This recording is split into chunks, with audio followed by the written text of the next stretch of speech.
to another standard daily event. Today I will be playing a blue, white, red flash deck. And this list is kind of my own. I saw some lists that were doing well, and I kind of made my own and played cards that I wanted to play. So we'll start with the mana base. The deck is mostly blue spells with some white and some red.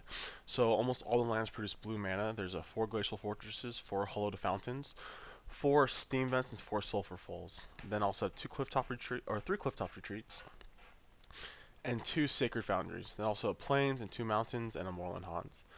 The reason why I don't have an island in the deck is so that I can cast Boros Reckoner off almost every land except for Moorland Haunt. But I think that Haunt's good enough where it's worth playing, even though I can't cast Reckoner. It's just very good to have that additional card advantage late in the game.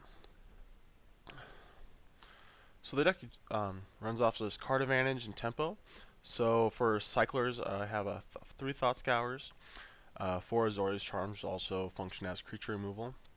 I'm playing also 1 Think Twice, 4 Augur Boluses to get an instant sorcery, Snapcaster Mages to gain value off my instant sorceries, also 3 Sphinx Revelation. Like Esper or Bant decks that play Sphinx Revelation, they usually play 4, but in this deck, you don't want to draw 2 at any one time because they just clutter up your hand and you can't cast both of them. You don't have any mana ramp, you don't have like that many global creature removal spells, so you only ever draw 1 at a time, so 3 is fine, especially with the 4 Snapcaster Mages. And then I also have 2 Dissipates and a Counterflux. I like playing 3 counter spells. It's good against the Esper decks, and also it's also surprisingly good against junk decks, and the Mirror obviously. And there are a lot of aggro decks online, like Naya Blitz is very popular. So I'm playing 3 Searing Spears and 1 Harvest Pyre. A lot of decks have been cutting Searing Spears down to 1 or 0, but I think it's very necessary. I like having the reach. It also is able to kill Planeswalkers. I'm not playing Boros Charm. I just think it's a little too narrow for what we're trying to do. So I like having Searing Spear to be able to take down Planeswalker, or at least try to. And then Harvest Pyre obviously combos with Boros Reckoner to kill my opponent. And if you don't know how that works, so whenever Boros Reckoner is dealt damage, you deal that much damage to target creature or player. And so Harvest Pyre normally can only kill creatures because it can do lots of damage, but when you target your own Boros Reckoner, you can redirect the damage to the opponent. I actually played in a tournament this weekend where only damage I dealt was I attacked with the Reckoner once, and then I dealt 18 damage to it with a Harvest Pyre. So it's a very powerful combo. So I'm also playing 3 Restoration Angels to gain value off Snapcasters. I've cut one. A lot of lists are, just because it's a 4 mana, and I like to play a lot of cantrips, and it's not as important. It's very good, but it's not that good by itself. So, and also if you draw 2, it can be awkward. Playing 1 Supreme Verdict to help us get catch up if you fall behind on the board. I'm playing 1 Assemble Legion, and this is a card I really like. It's can be very powerful against all decks if they can't deal with it. Like against aggro, if you just stabilize playing Assemble, then you never need to play like a tap out on your turn ever again. You can always keep up mana, keep up instants, and this will slowly just win the game for you. Against control, they can wrath all they want, but if this resolves, they're usually just dead. And so yeah, and against Jund is very powerful. They cannot kill it usually, even after board.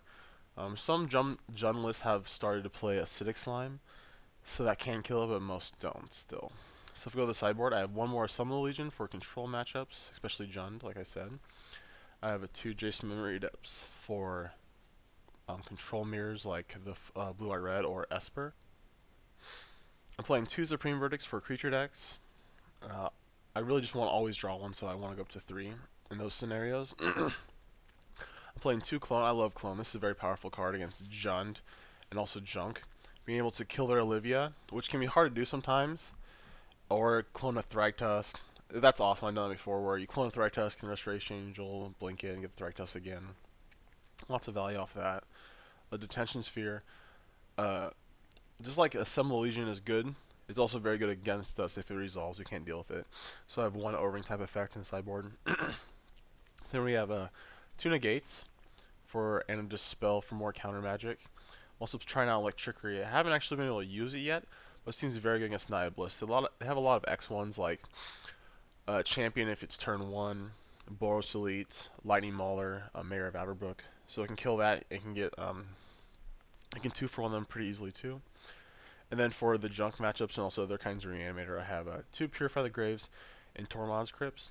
So I'm utilizing my graveyard a lot, so I didn't want to play Rest in Pieces, although that's obviously a more powerful card than either of these three.